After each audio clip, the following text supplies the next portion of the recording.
And I'm at a point in life called understanding. I'm really trying to understand how young people really feel about our political landscape, and I would really love to hear from young people themselves. Personally, I believe that education is an equalizer.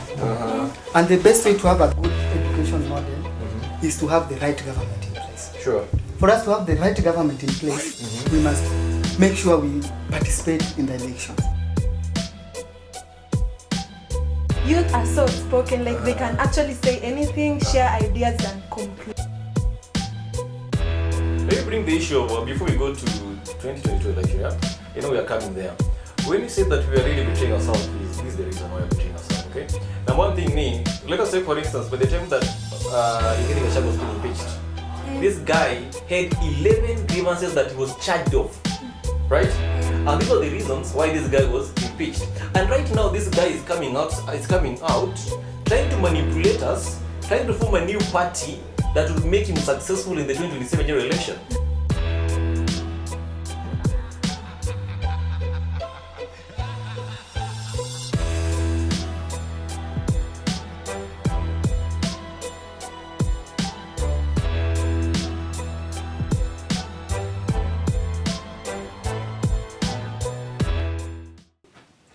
Everyone, I am so excited for this episode because it's been a minute, and as always I'm having my very handsome co-host Harry. How are you? I'm fine. And with us, Happy New Year. I'm having two awesome people, very good friends of mine.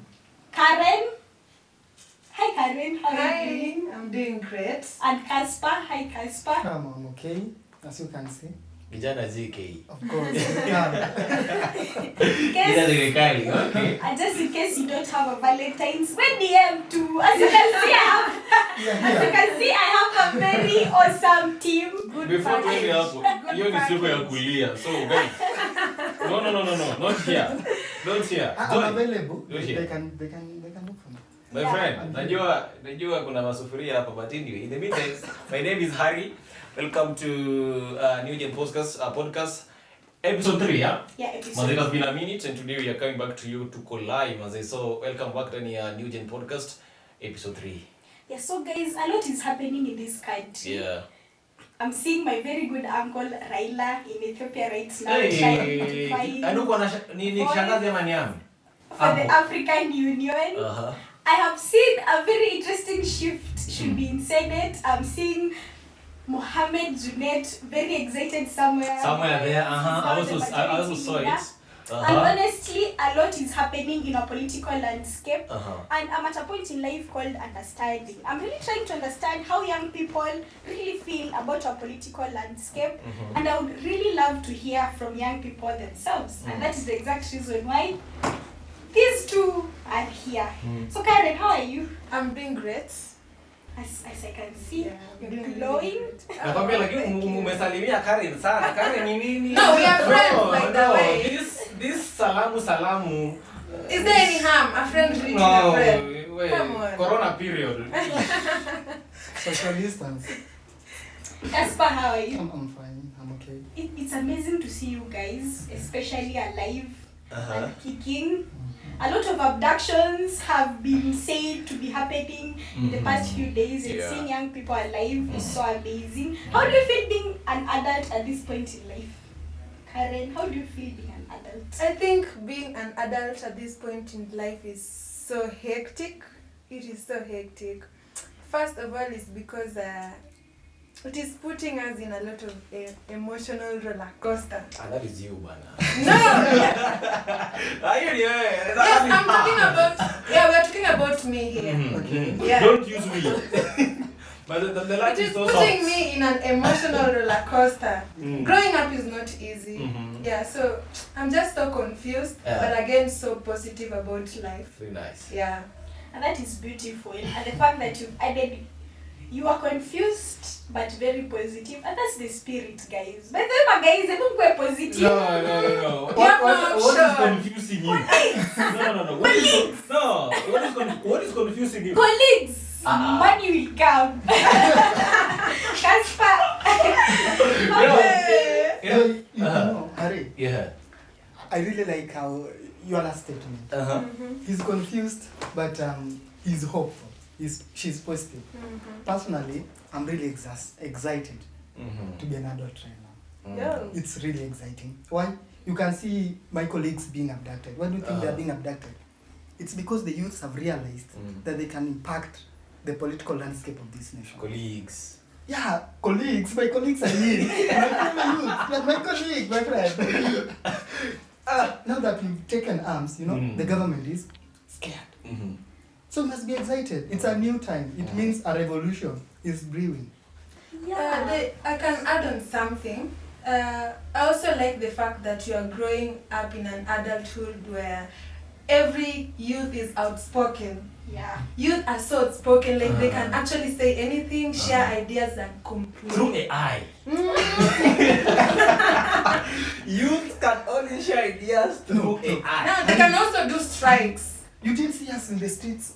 Well, I never Yes, saw you. demonstrations. I never saw Where you. are you? Why do you want me? Do you want me to show you photos of? Maybe are you better? Yeah, I was there. Okay. Okay, Let me tell you something. Yes. As much as trying to say that growing up kind of beats, you say kuna madulitumia like Emotional roller coaster. roller coaster. Anyway, as much as I don't understand the word roller coaster, but guys, okay, listen to this. Unajua, as much as growing up, tuseme imekuwa ngumu, but I think growing up is kind of good thing. But I think the way you plan your life becomes much easier. Growing up is not like itakuwa kitu tupenda kupiga kili all of the time. Growing up ni kitu unajua as a young person, if you plan yourself so well, you wouldn't be crying like, oh my god, I've not done this at this time. I wish at 20 I would do this. At 25 nilikuwa nimeplan to be. You don't have a plan, but listen to me, if you have a plan of doing something at a younger age, you'd be crying right now telling me that you colleagues, as you've had Harry, he has a plan. In case you don't have a plan, I do. Especially for What I 14. do? Kindly- No. I'm not here about Valentine. Mtu aliambia kwa libo nisiku watu kulia. Maybe I wish you knew that man had a man or that woman had a man. Yeah, but okay, one thing that really stands out, Harry, is the fact that our young people are really taking up spaces, and that is the most beautiful thing that I've witnessed. And in as fact, in an governance. adult. Yeah, especially in the governance space, Yeah. because I have seen young people Mm-hmm.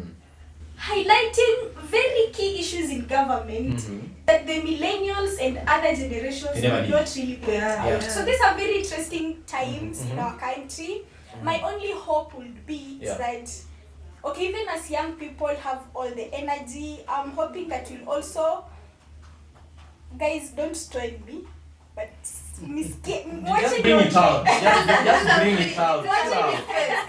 Actually, I'm hoping that young people will also take time and just familiarize themselves with the government processes, especially on petitions, memorandums, meaningful public participation. Yeah. And also, I'm hoping that I will not live to witness the betrayal of young people, because I have seen a lot of people having a lot of conversations on young people who led revolutions but later changed. For example, Kasmuel is now in ODM, and it has created a lot of controversies. Yeah. And some people feel that young people are betraying themselves, especially in the political Basically, I can say space. something there because honestly speaking, let me bring the issue of before we go to 2022 election. Yeah? We are coming there. When we say that we are really betraying ourselves, this is the reason why we're betraying ourselves, okay? Now, one thing, let us take for instance, by the time that Newgen Podcast was being impeached, this guy had 11 grievances that he was charged of, right? And these were the reasons why this guy was impeached. And right now, this guy is coming out, trying to manipulate us, trying to form a new party that would make him successful in the 2027 general election. Now, remember, by the time this guy was in government, he was the one who helped signing the how do you call it, the housing affordable housing plan. Number 2, new taxation model. He was one in that particular cabinet. And Wahome, if you know about CS Wahome, the former CS Wahome said that this man is now trying to divert our attention from what he had done earlier. You see, so we are that forgetful because we are so arrogant as young people. Because Makio, if this guy was never impeached. Do you think we're saying the same thing they're saying right now? No. And by the way, guys, Yeah. as Harry says, my greatest issue with Kenyans is the notion of, I feel like Kenyans forget so easily. We forget so easily. Up to a point where the people who ought to be celebrated and just vanish, and the villains are the one who go down. And in fact, it's the same thing. It's the same that happened even when Ruto, their marriage broke out between him and Uhuru. Kaswa can testify for that. Even Kari can do that. And if I may ask, Yeah. what do you think is the reason why, like, we have some youth that really depend on, then after some times they betray us, like, or rather we feel like they have betrayed us? Are you saying what happens? We are crucifying ourselves for no reason, for the reason that we know. Okay, it's something. Let me use an example. Let me tell you an example here. It's like mamaka akuchape, then akunulie sweetie. You get unanipata? Akuchape, then afanya akunulie sweetie, si ndio? So it's something that I think the same thing in happen, because atanulia sweetie leo kisha ni chape. Kama nakwambia pole kwa kukuchapa. Exactly. You see. But So Kenyans, what I realized Joy with young people is we love hearing sweet things rather than action. Okay, Exactly. but I would still want to know. You know, people. there's one thing you should also realize. Yeah. To some extent, I can't blame the youths. To some extent, we must also blame the media industry, the media players. Aje. You know, the media drives the agenda of a nation. The media has driven the agenda and whitewashed Rigathi Gachagua into a saint. To an extent, people like you are blaming Kasmu for joining. No, it was Joy. No, it was actually. No, it was you. No, I'm not the one. Okay, so Now, yeah. Joy, Yeah. there's one thing you must understand. As our hosts, there's one thing you should understand about collective responsibility. When Gachagua was in government, it was his collective responsibility to make sure that everything the president says, he doesn't sabotage it. Now that he's out of government, personally I'm excited to see Gachagua telling us the things that are happening. Without Gachagua, there are a lot of things that will not be unearthed. So, you know, for And now, again, we should encourage him to continue speaking the truth, and we learn from him. and again, without Ruto during Uhuru's time, there are some things that without Ruto would have never been. You see? But I think You know Ruto and Uhuru, Yeah. Uhuru was trying to make Ruto like stop his corruption. So Harry, Yeah. okay, so before we turn this into a ritual, Yeah. I think, okay, one thing that really comes out is the fact that our country has a lot of political hypocrisy, and I think our people tend to forget. So as young people, even as you're doing all of this, let us not forget, especially the fact that we've fought, we've lost lives, we've cried, we've seen blood, we've seen abductions, we've Like seen revolution. everything else. So one thing that you have to do is revolutions kill their own children, and we have to ensure that we're not being consumed by the revolution that has stood up in this country. You guys know politics. So I want to ask you one other question. Would you rather be in another country? Guys, I need a ticket to fly. Window seat. I love my country. I love my country. No. No. Yes. My friend, you know the song. Ewe Kenya nchi yetu Actually, No. What? Where are you going to? Where are you going? This No, is guys, okay. Yeah. I would rather not be in another country because I love my country and But I why do you want to see fly? I see a lot of potential in Kenya. But I'm someone whose dream is to fly. I just want to see and understand. Not of different people. cultures. Not of people. No. Not of Yeah, people. I want to explore other nations, but I think our country. I was in Uganda recently.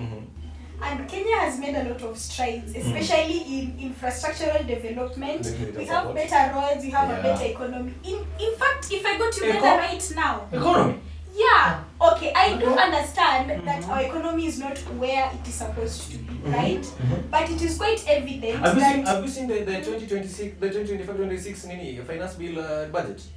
No, I'm really not talking about the finance bill. No, but that's still the economic budget of the country, is it not? Yeah. it is, I totally understand. But one thing I'm saying, as a country, Kenya, we do have a lot of issues.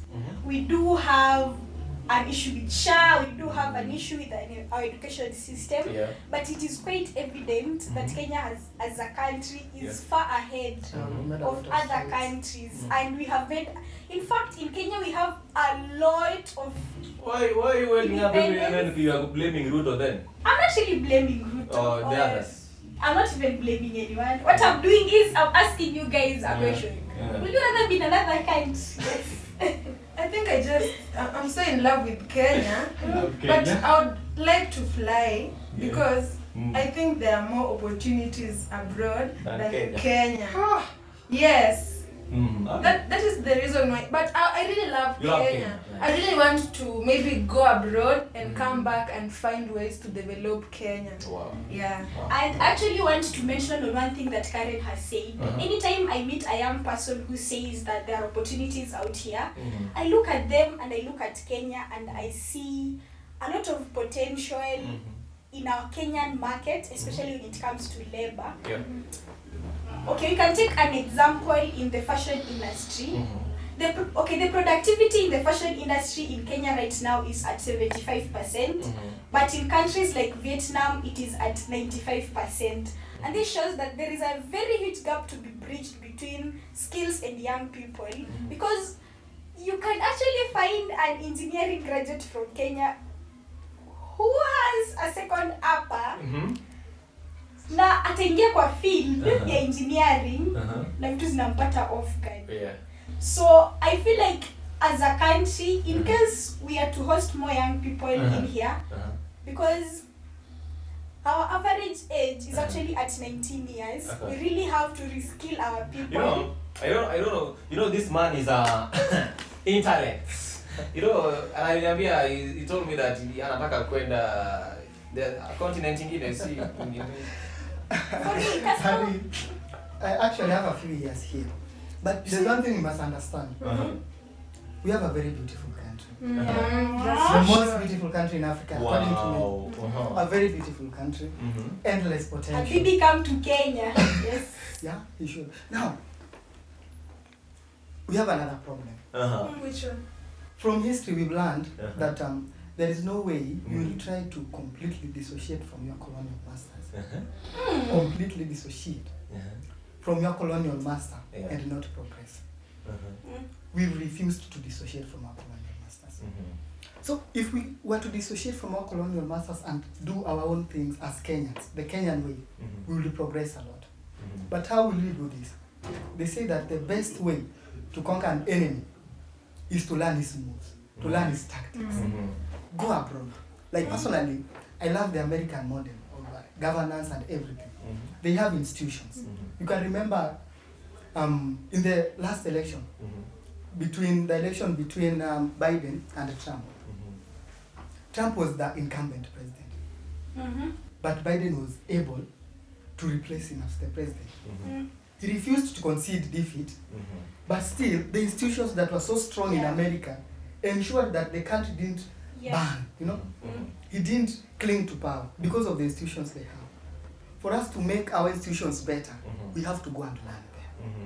Personally, I plan to go there, learn their moves, come back and plan my country. Must you just go to America so that to learn their next moves? The best way to do something, is to do it yourself. I don't want to rely on social media. And that's a very interesting aspect. And anybody in the comment section, I want you to comment on this.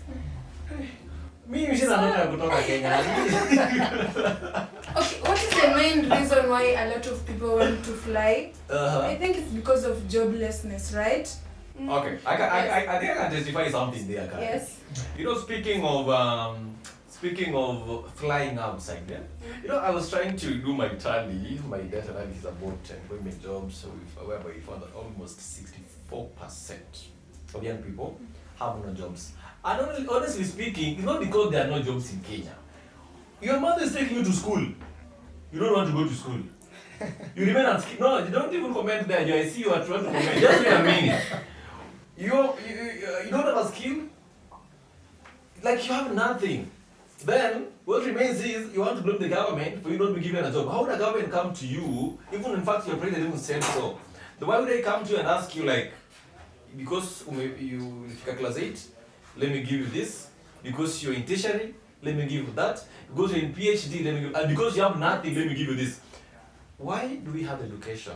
But Harry, Education is for elevating us to another level, right? Of life, of livelihood. Personally, I think anyone should not be complaining about joblessness. Personally, I think joblessness should be a general issue. Like we have come together as youth and we have realized that in this country there are no white collar jobs.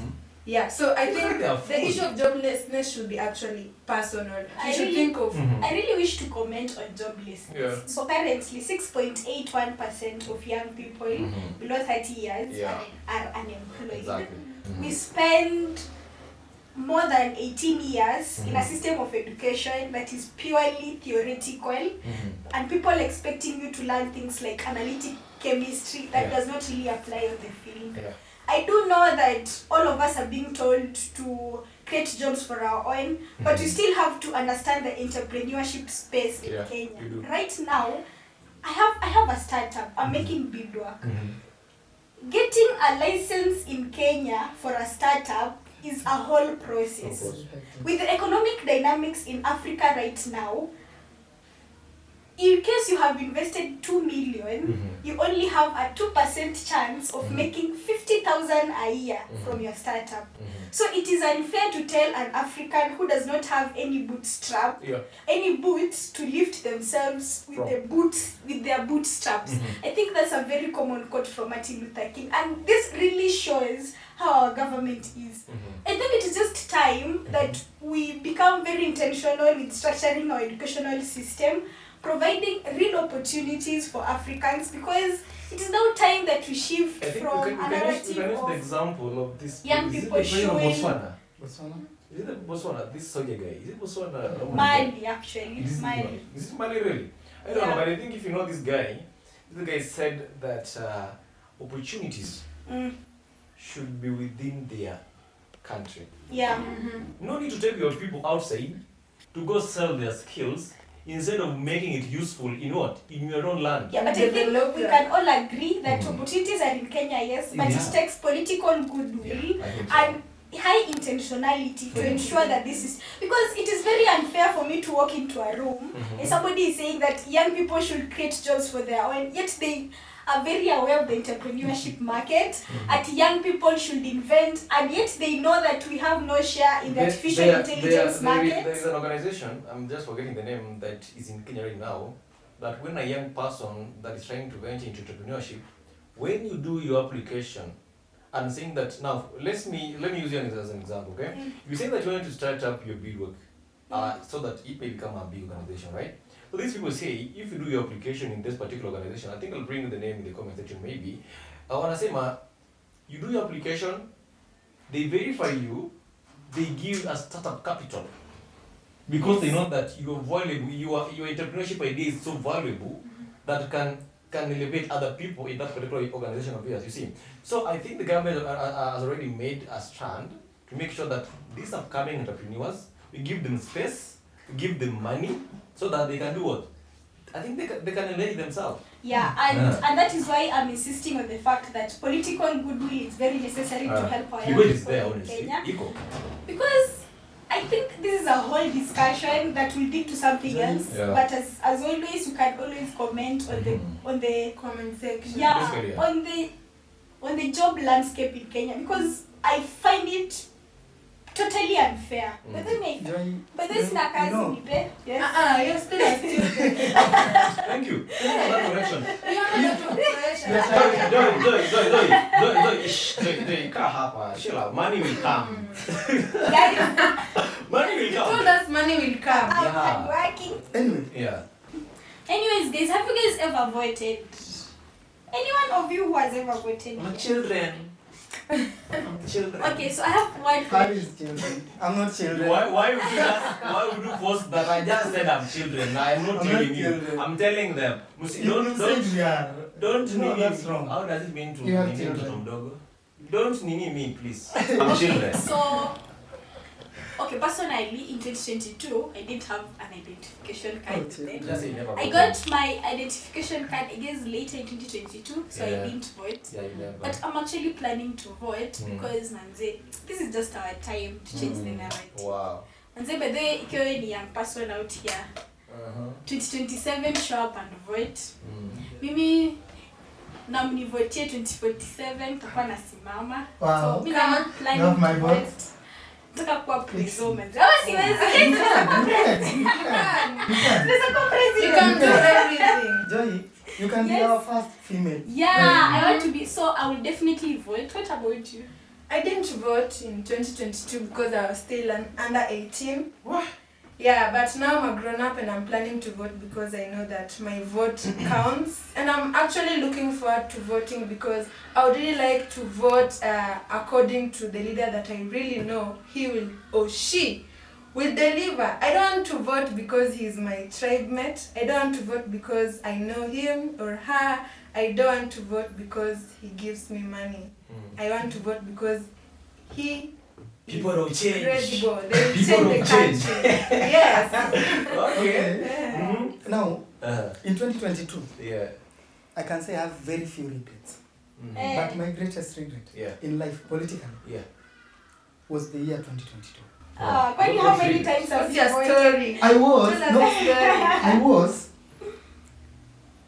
I was old enough to vote. Mm, I could have gone for that ID card and voted. mm. But when I saw those who are running for office, Mm-hmm.